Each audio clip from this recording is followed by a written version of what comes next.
Hello friends, welcome back to my channel physics Mantra. मैं doctor प्रीति और आज हम पढ़ने जा रहे हैं वेक्टर्स के बारे में।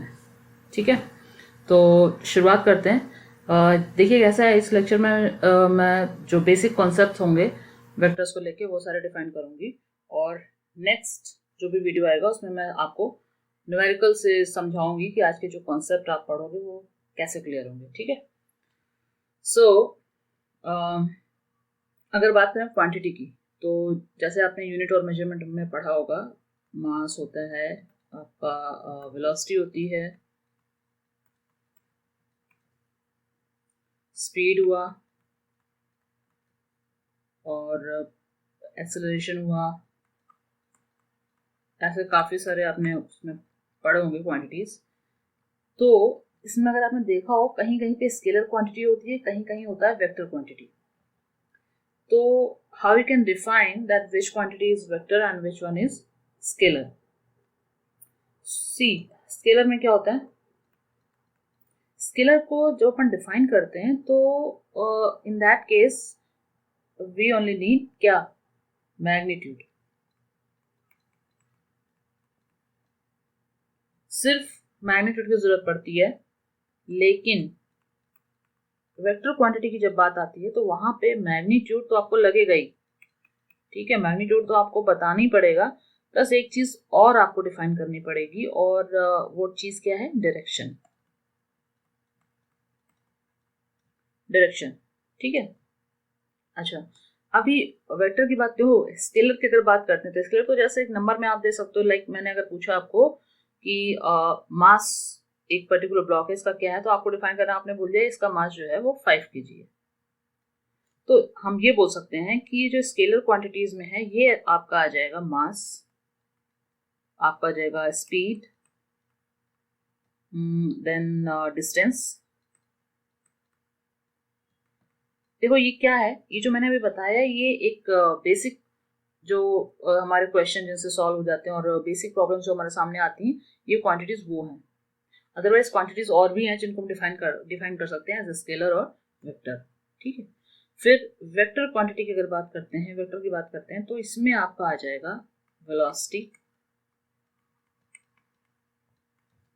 Acceleration and displacement.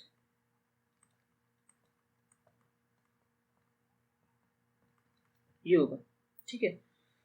तो ये बात हुई स्केलर और वेक्टर की। ये तो एक बेसिक डिफरेंस जो था बिटवीन स्केलर एंड वेक्टर वो था कि आपको स्केलर डिफाइन करते समय सिर्फ मैग्नीट्यूड की जरूरत पड़ेगी, जबकि जब आप वेक्टर क्वांटिटी को डिफाइन करोगे तो आपको मैग्नीट्यूड भी लगेगा और डायरेक्शन भी आपको डिफाइन करनी पड़ेगी।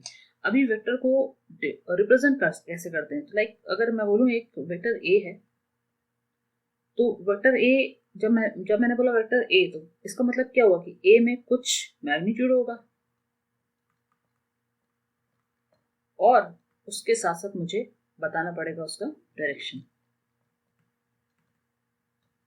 ठीक है, सो इस ए को, और नॉर्मली वेक्टर को अपन ऐसे एक एरो बना के ये ऐसे प्रेजेंट करते हैं। जब एक एरो की बात करते हैं तो आप ये देखो कि जो इसका ए, ये पॉइंट है और ये पॉइंट है, this is called head and this is called tail. ठीक, और ये जो लेंथ है, किसी भी वेक्टर को जब डिफाइन करते हैं तो उसकी जो लेंथ होती है, वो लेंथ ही हमको बताती है कि भैया इसका वेक्टर का मैग्नीट्यूड कितना है।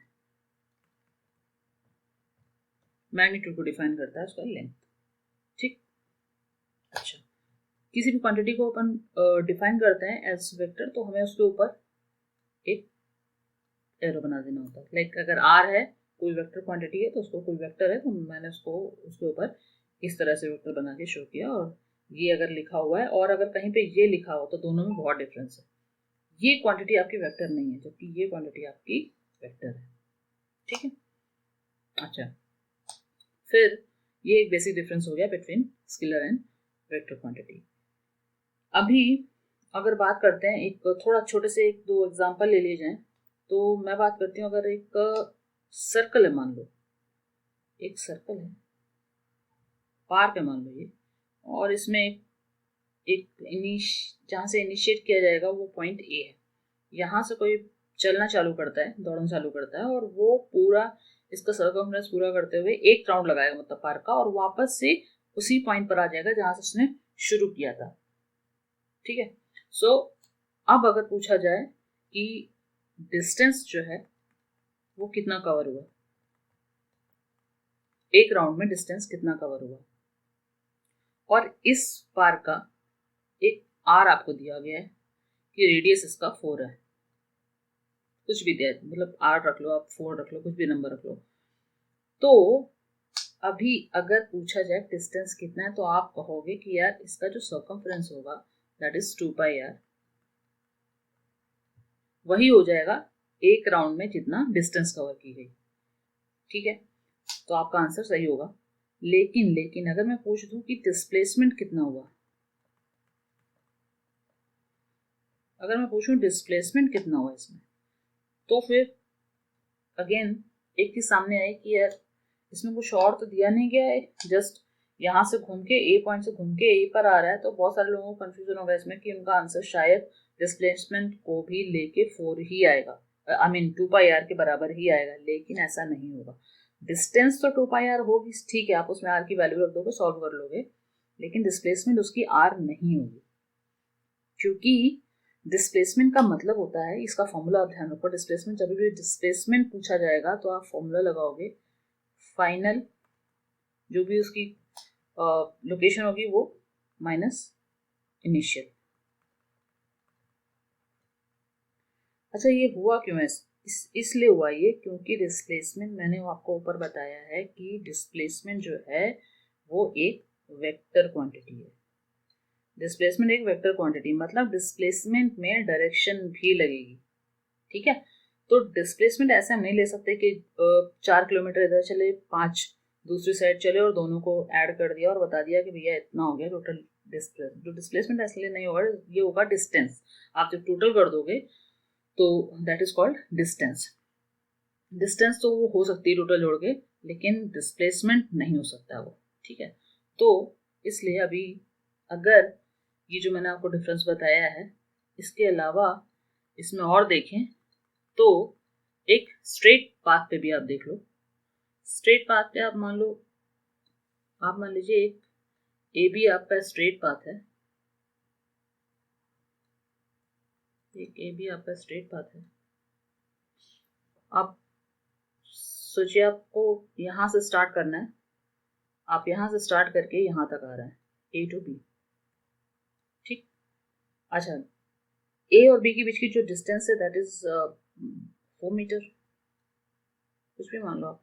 ए से बी आ रहे हैं और फिर आप बी से ए वापस जा रहे हैं, लेकिन वापस जाते समय आपने कवर की सिर्फ मे बी 2 मीटर डिस्टेंस, उसके बाद आप रुक गए। ठीक, अब आपको अगर पूछा जाए कि इस केस में डिस्टेंस बताओ और डिस्प्लेसमेंट भी बताओ, सो सपोज ये ए से बी पॉइंट था और जब आप वापस लौटे तभी भी आपने बी से स्टार्ट किया और सपोज आपने सी पे आप स्टॉप हो गए। तो इस केस में डिस्टेंस अगर कवर करनी, जो कवर किया आपने वो अगर निकालनी हो, कैसे होगा? डिस्टेंस में कैसा, डिस्टेंस तो स्केलर क्वांटिटी है, इसमें कोई डायरेक्शन तो चाहिए नहीं। तो आप क्या करोगे, जहां जहां पे जितना चले हो वो सारा उठा के आप ऐड कर दोगे, वो हो जाएगी आपकी डिस्टेंस। तो कैसे हो जाएगा आपका डिस्टेंस? हो जाएगा टोटल 4 तो आप चले थे ए टू बी, फिर आप बी टू सी चले, वो हो गया 2 मीटर। तो आपका टोटल जो आ गया वो आंसर आ गया 6 मीटर। ये हो गई आपकी डिस्टेंस। लेकिन अगर आपको डिस्प्लेसमेंट निकालनी हो, अगर आपको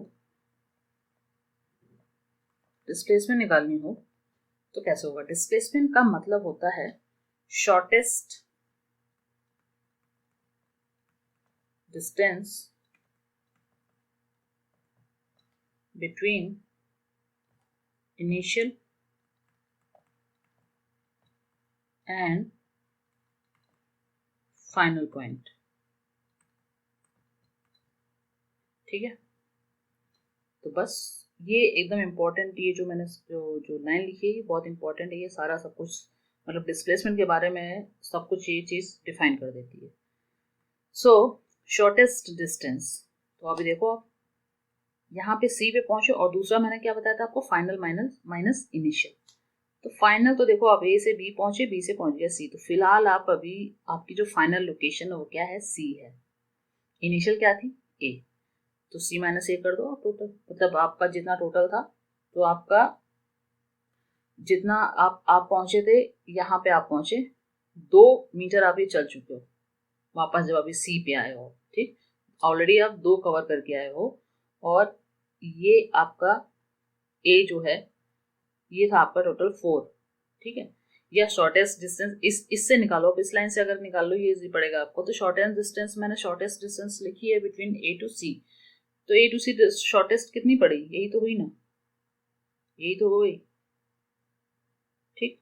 मतलब जो ए सी बचा यही हुआ ना शॉर्टेस्ट, तो ए सी कितना बचा, 4 माइनस 2, 4 माइनस 2 आप कर दोगे, और ये आ गया आपका 2। तो देखो आप डिस्टेंस की वैल्यू अलग आ रही थी और डिस्प्लेसमेंट की अलग आ रही है, क्यों, क्योंकि डिस्प्लेसमेंट है आपका वेक्टर क्वांटिटी, इसमें आपको डायरेक्शन भी मैटर करेगा। और होगा कैसे, यहां से जब आप ए टू बी गए थे ये तो पॉजिटिव थी डायरेक्शन, आपने इसको पॉजिटिव मान लिया, ये तो पॉजिटिव था, लेकिन जब आप रिटर्न गए बी टू सी, तो ये जो बी टू सी हुआ ये तो नेगेटिव हो गया, बस ये जो नेगेटिव हो गया, अब आप ये नेगेटिव हो गया, अब आप जैसे डिस्टेंस ऐड करते हो वैसे ऐड कर लो विद साइन, क्योंकि आपको डायरेक्शन भी डालनी है, वो आप ऐसे करोगे तो आपको डिस्प्लेसमेंट मिल जाएगा। तो आप देख लो 4 आपने किया, 4 डिस्टेंस में आप कर रहे थे 4 + 2, इसमें आपका 4 - 2 हो जाएगा, क्योंकि आपने अपोजिट डायरेक्शन में आप चले हो तो निगेटिव हो गया, 4 - 2 हो गया, आंसर आ गया 2। सो ये हो गया आपका calculation for distance and displacement. वैसे अगर वेलोसिटी और अपना स्पीड की भी बात करें तो भी कैसा है, स्पीड मैंने बोला स्केलर है, स्पीड इक्वल टू क्या हो जाएगा, डिस्टेंस डिवाइड बाय टाइम, जो भी आपको वो डिस्टेंस कवर करने में जितना टाइम लगा। और वेलोसिटी की बात करें तो वेलोसिटी मैंने बताया कि वेक्टर क्वांटिटी है, तो इसमें जो यहाँ पे आपका फॉर्मूला में भी आएगा वो भी वेक्टर ही रहेगा। तो जैसे डिस्टेंस स्केलर थी वैसे ही डिस्प्लेसमेंट क्या है, वेक्टर। सो ये आ जाएगा डिस्प्लेसमेंट डिवाइड बाय टाइम, ठीक है। ये हो गया फॉर्मूला स्पीड और वेलोसिटी का, आप बेसिक डिफरेंस क्या है वो सामने देख सकते हैं, ठीक है। अच्छा, यूनिट तो सेम रहेगी, इसकी भी आपकी मीटर पर सेकंड में ही आएगा और ये भी आपका मीटर पर सेकंड में ही आएगा, ठीक है। जैसे डिस्टेंस और डिस्प्लेसमेंट में है, ये भी मीटर और किलोमीटर में ही रहेगी, ये भी मीटर और किलोमीटर में ही रहेगी। सो ये हो गया एक बेसिक मैंने एग्जांपल लिया आपका स्केलर और वेक्टर में डिफरेंस समझाने के लिए। अभी आते हैं अपन types of vectors. Types of vectors देख लीजिए।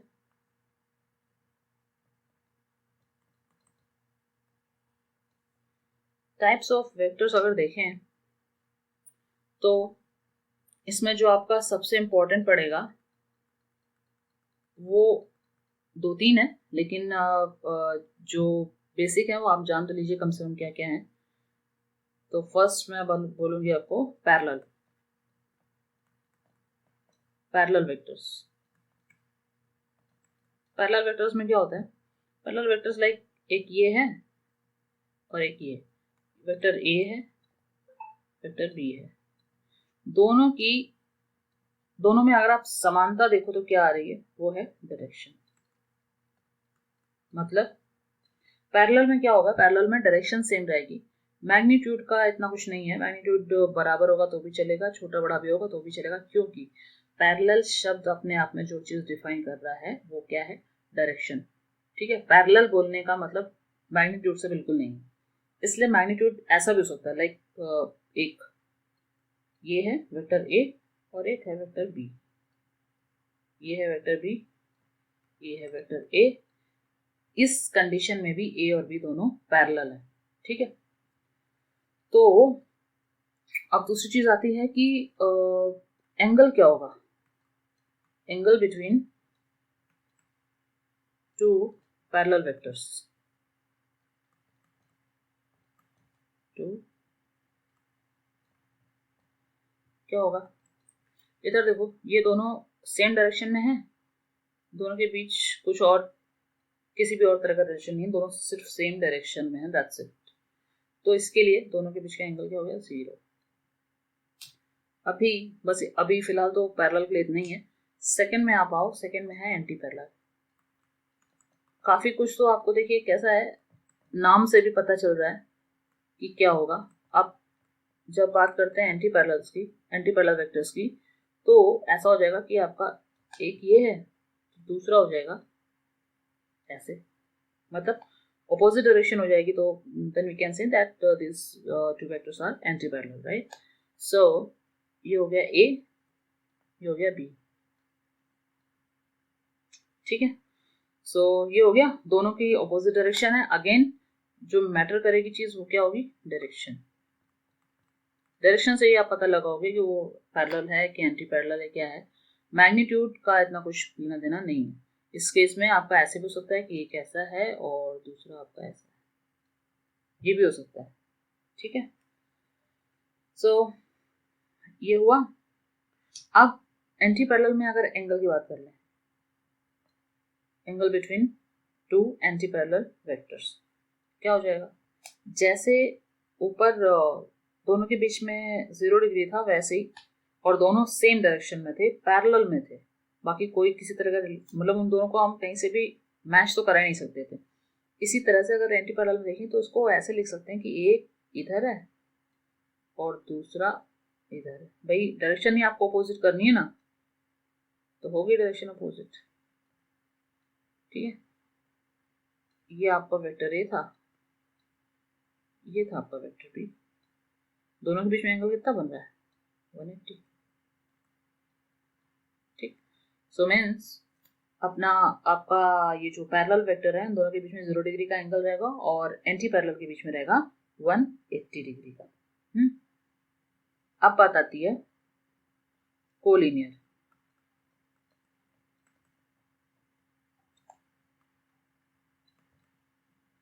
कोलिनियर वेक्टर की जब बात करते हैं तो इसका मतलब होता है एक ही लाइन में, मतलब एक वेक्टर ये है, दूसरा वेक्टर ये है, तो एक सिंगल लाइन में दोनों वेक्टर हैं, तो मैंने बोल दिया कि दोनों वेक्टर जो है आपस में कोलिनियर है।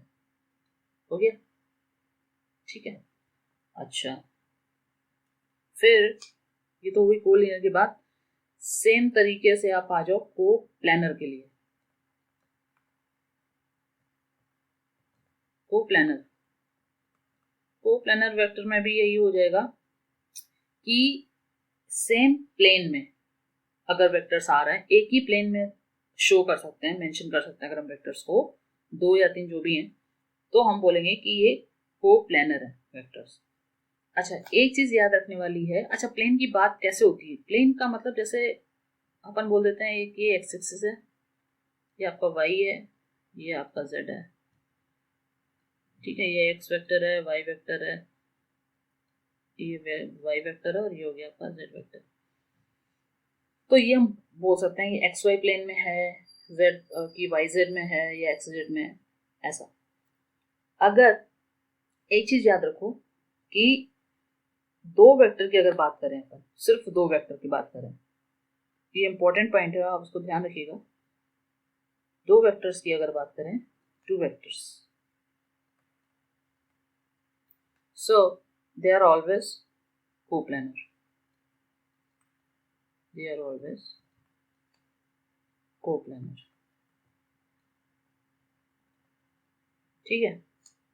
अगर दो से ज्यादा वेक्टर हुए, मान लो 3 वेक्टर की बात अगर करते हैं, तो आप मतलब अपने हाथ पे खुद अपने फिंगर्स को स्ट्रेच करा के देखिए कि कभी भी जो 3 उंगलियां हैं उनको आप एक ही सरफेस पे लाना थोड़ा मुश्किल होता है।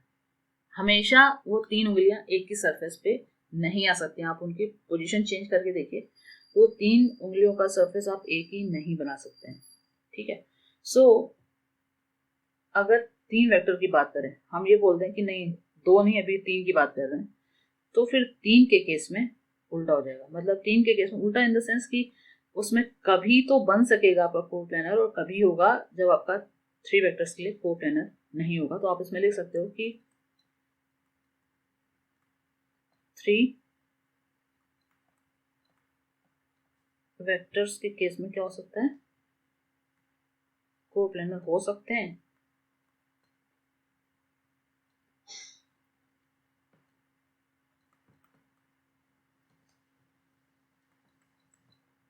ठीक है, ये है। अच्छा, फिर नेक्स्ट आपका जो आ जाएगा वो आ जाएगा जीरो वेक्टर।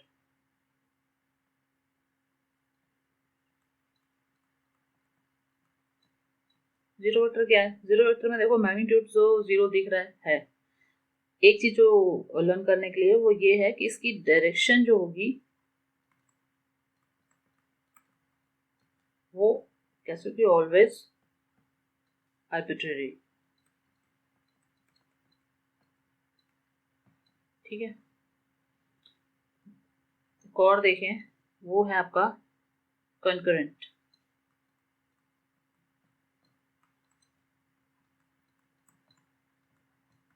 ये क्या हो जाएगा, इसमें क्या होता है कि सेम पॉइंट पे कई सारे वेक्टर्स अलग अलग डायरेक्शन में लग रहे हैं। ये हो जाएगा, ये हो जाएगा, ये हो जाएगा, ये हो जाएगा।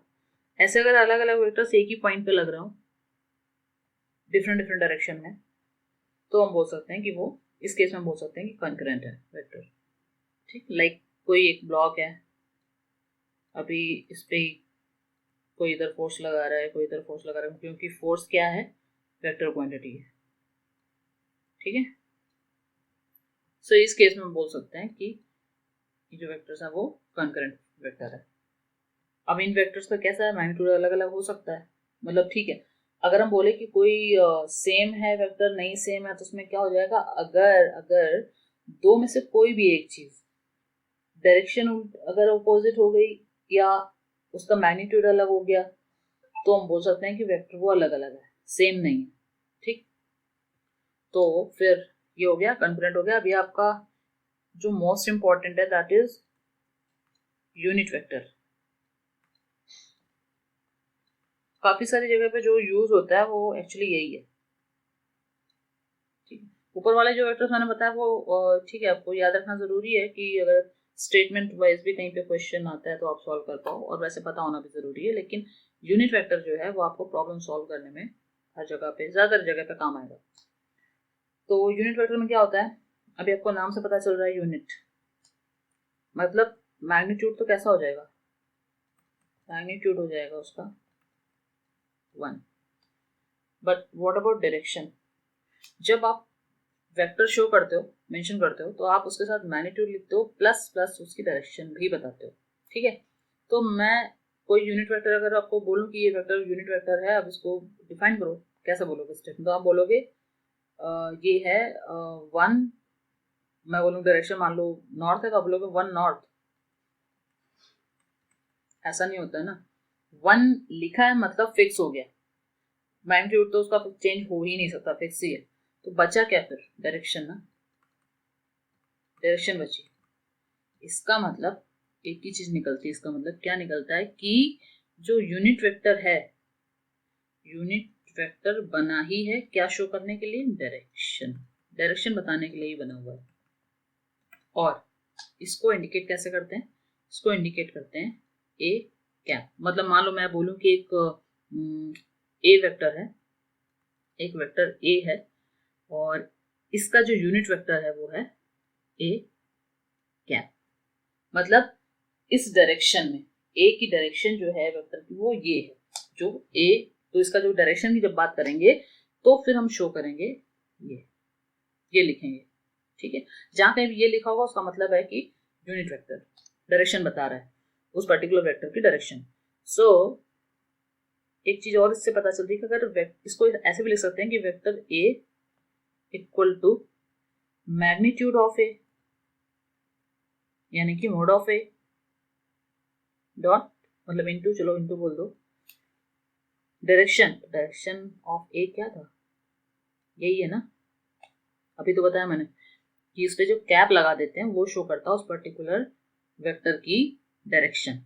राइट, सो ये बन गया, ये आपका एक इंपॉर्टेंट मैथमेटिकल फॉर्मूला बोलो, आप इक्वेशन बोलो, ये हो गया। ठीक है, तो ये इंपॉर्टेंट है।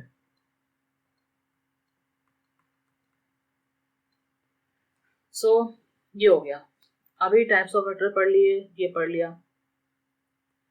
अभी अगर बात करें हम आगे, तो मैं आपको बताना चाहूंगी, तो एक बेसिक चीज मैंने बता दी वेक्टर्स की।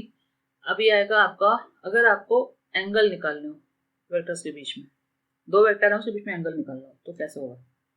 तो देखो नेक्स्ट अपन क्या पढ़ेंगे एंगल बिटवीन वेक्टर्स, ठीक है।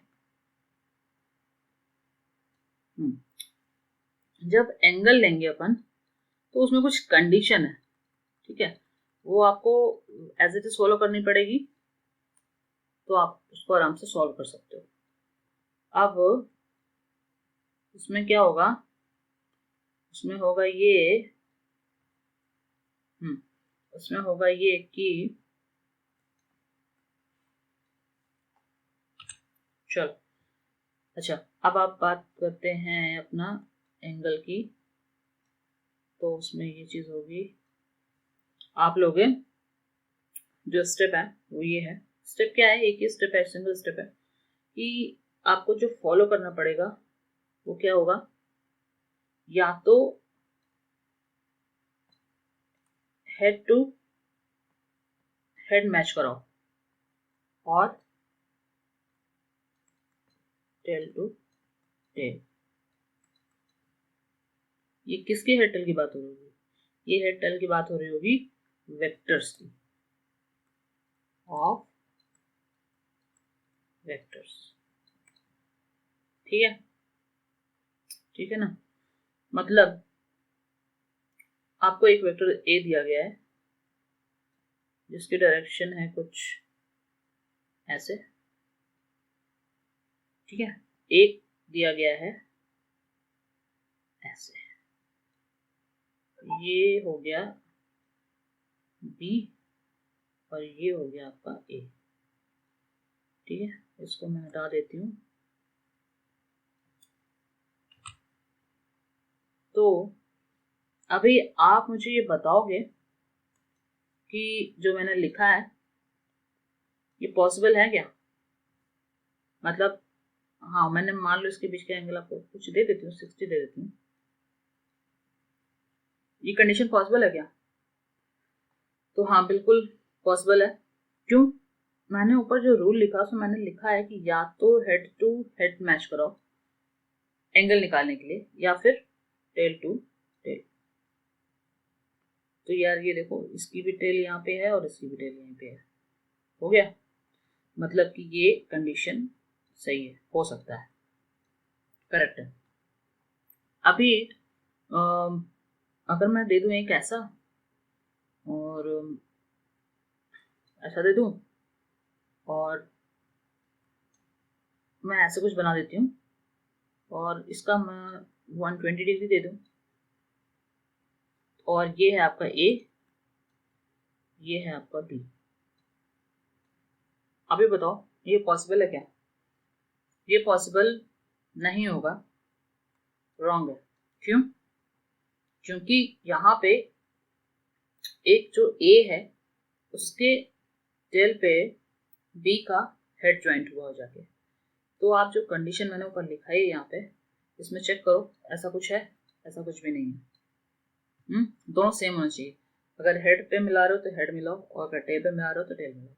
ये कंडीशन कब है, जब आपको एंगल फाइंड आउट करना हो बिटवीन टू वेक्टर्स, राइट। सो ये नहीं होगा। तो कंडीशन आपको पता चल गई। जैसे मैं अगर देना तो मैं ऐसे दे सकती हूँ कि लाइक एक ये वेक्टर बना दूँ, ये वेक्टर बना दूँ, 60 डिग्री मान लो इसके बीच में एंगल है, ये ऐसे और ये ऐसे, मतलब दोनों के हेड एक की तरफ ज्वाइंट है। ये था आपका वेक्टर ए और ये था वेक्टर बी। तो हाँ, ये आपका बिल्कुल सही है, ये हो सकता है क्योंकि ये कंडीशन आपको दी गई है, ऐसे ही आपको एंगल निकालना है। तो समझ आया, एंगल निकालने के लिए क्या करते हैं, एंगल निकालने के लिए हेड टू हेड मिला देते हैं और आप टेल टू टेल मिला दीजिए, तो भी दो में से कोई भी एक चीज कर लीजिए तो आपका एंगल जो है वो निकल आएगा। एक जो बहुत इंपॉर्टेंट बात है वो ये है एंगल कभी भी दो वेक्टर के बीच का निकालो, कभी भी कोई भी क्वेश्चन करोगे आप, वो एंगल जो है it must be greater than or equal to 0 and less than or equal to 180।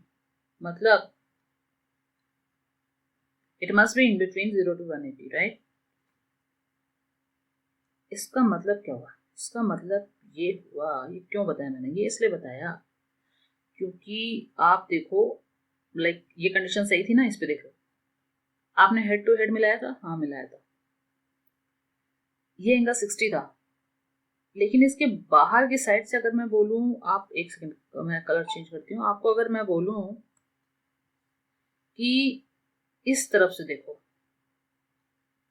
तो भैया इस तरफ से देखने पे भी तो हेड टू हेड ही मैच हो रहा है, हेड से हेड ही मिला रहे हैं।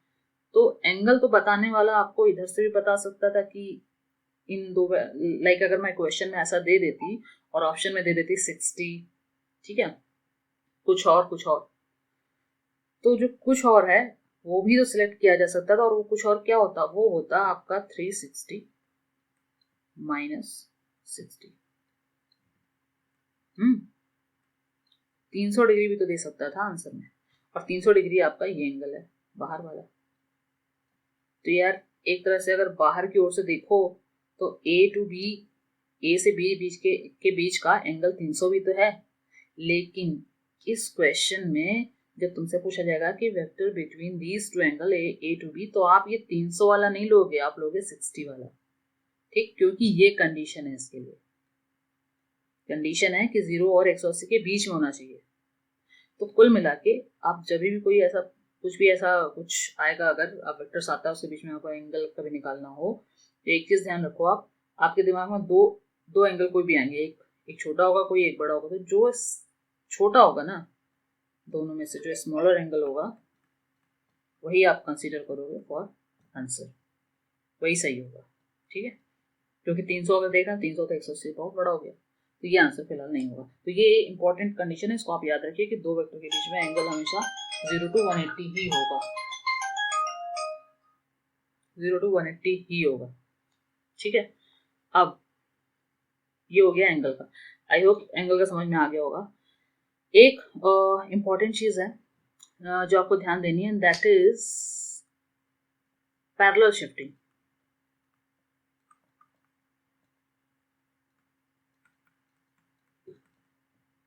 पैरेलल शिफ्टिंग ऑफ वेक्टर्स, ये क्या होता है? ये यार बहुत काम की चीज है, इसको आप देख लो, प्रैक्टिस भी कर लो कि कैसे इसको बनाया जाता है। तो होता क्या है, होता ये है कि अगर कहीं पे एक वेक्टर ऐसे दिया गया है, एक वेक्टर दिया गया है आपको ऐसे, ठीक है, लाइक ये हो गया आपका ए, सपोज ए हो गया और दिस इज बी, राइट। अभी इसको अगर जो बी है, डायरेक्शन बिना चेंज किए हुए इसको अपन शिफ्ट कर सकते हैं। तो जब डायरेक्शन चेंज नहीं हो रही, डायरेक्शन सेम है, तो पहली बात तो एक वर्ड अपन यूज कर सकते हैं, वो क्या है? पैरेलल।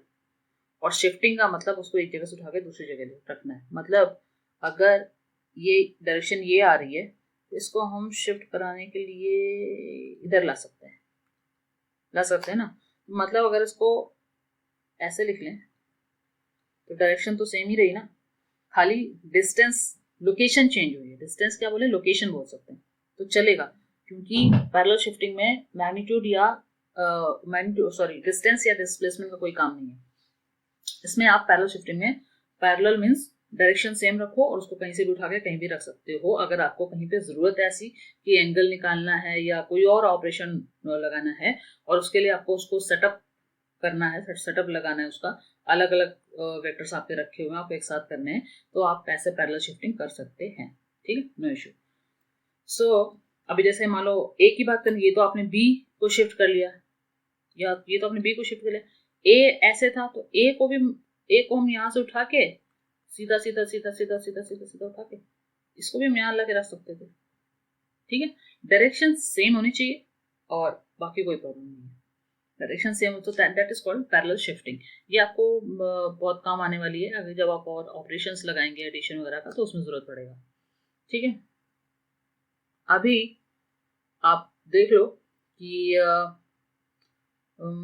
ठीक है, वो हो गया आपका, पैरेलल शिफ्टिंग हो गई। अब बात करते हैं एक ऑपरेशन एक लगाएंगे, और वो ऑपरेशन हम जो लगाएंगे वो होगा आपका एडिशन। एडिशन की बात करूंगी मैं। अब अगर मैं बात करती हूँ एडिशन की, वेक्टर एडिशन की, बेसिक है। जैसे मैंने ऊपर एंगल निकालने के लिए कुछ कंडीशन बताई थी, एडिशन में भी कुछ कंडीशन है। कैसे?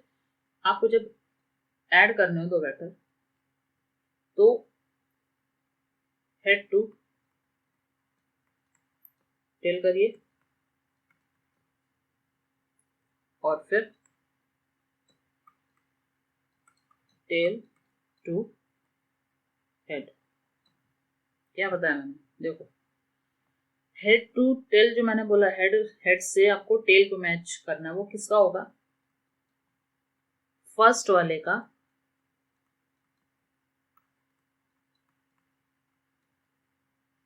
क्या लेना है? हेड। उसमें क्या जोड़ देना है? सेकेंड वेक्टर का टेल। ये तो हुआ पहला स्टेप। दूसरे स्टेप में क्या करना है? जब आपको निकालना है रिजल्टेंट,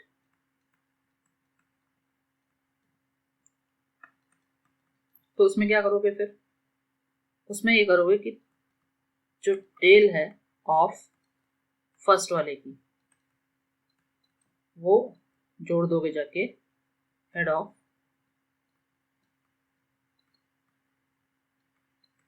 लास्ट वाले की। बस हो गया। यही दो रूल्स हैं, यही दो, जो भी आप बोलो, रूल्स बोलो या जो भी बोलो, इनको दोनों को फॉलो करके आप एडिशन कर सकते हो आराम से। कैसे? जैसे एक आपको दिया गया है ये, और एक मैं कर देती हूँ, मान लो ये हो गया वेक्टर ए, ये हो गया वेक्टर बी।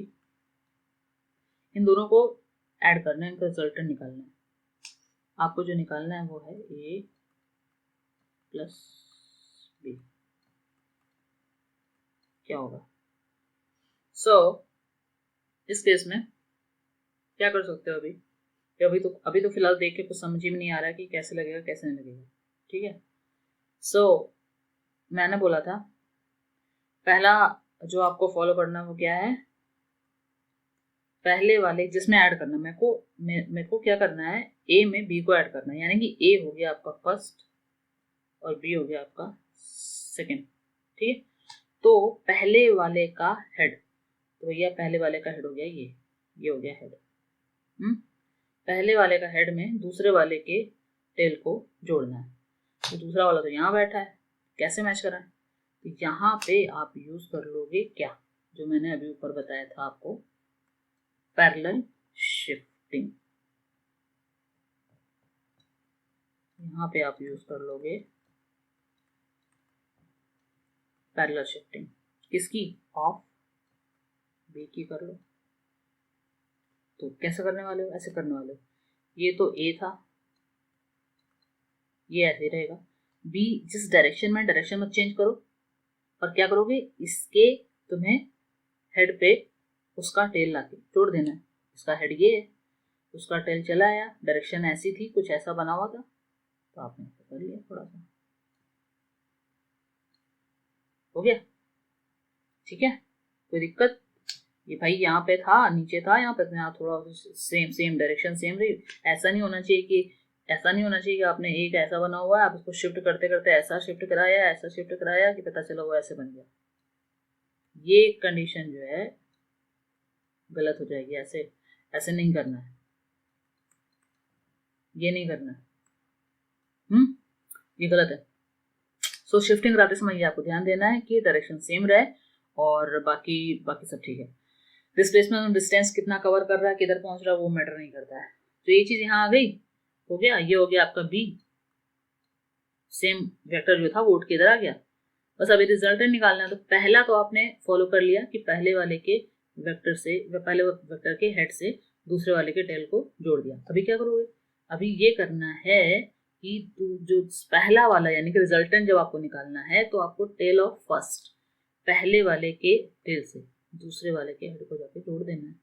दूसरा वाला या लास्ट वाला इस केस में तो दोनों सेम ही है ना, इसमें दो ही वेक्टर दिए हुए थे। ये हो गया, ये हो गया आपका R equal to A plus B हो गया। सो ये बनेगा। सो ऐसे आपको एडिशन करना है। तो बस आई थिंक बेसिक तो मैंने बता दिया है, और इतना ही मैं बोलूँगी कि अभी ठीक है बेसिक के लिए। और चीज़ें आपको जो जो मैंने अभी बताई हैं, ये चीज़ें क्लियर करने के लिए आपको देखना पड़ेगा कि क्वेश्चन सॉल्व करने पड़ेंगे। क्योंकि अभी क्या है, जितना मैंने बताया है ये आपको बेसिक एक कॉन्सेप्ट क्लियर कर रहा है चीज़ों के बीच में कि कैसे कैसे होगा। बाकी आपको देखना पड़ेगा कि जितना आप क्वेश्चन सॉल्व करोगे उतना ही आपको आदत में वो चीज़ आ जाएगी, और जो बीच में फॉर्मूले या कॉन्सेप्ट कुछ इंपॉर्टेंट कोई चीज़ आई हुई है वो आपको उतना ज़्यादा क्लियर हो जाएगी। ठीक है। सो मैं नेक्स्ट वीडियो में कोशिश करूँगी कि इससे रिलेटेड आपको कुछ न्यूमेरिकल सॉल्व करा दूँ। सो प्रैक्टिस भी हो जाएगी, और जितनी बार आप एक ही चीज़ को प्रैक्टिस करोगे, प्रैक्टिकल रूप में थोड़ा सा देखोगे, तो वो चीज़ें रटने में, अगर रटनी है भी तो भी थोड़ा आसान पड़ेगी। सो चलिए फ्रेंड्स, अगर आपको अच्छा लगा हो वीडियो तो शेयर कर दीजिए, लाइक करिए और सब्सक्राइब करिए। ठीक है। सो मिलती हूँ आपको नेक्स्ट वीडियो में, तब तक के लिए धन्यवाद।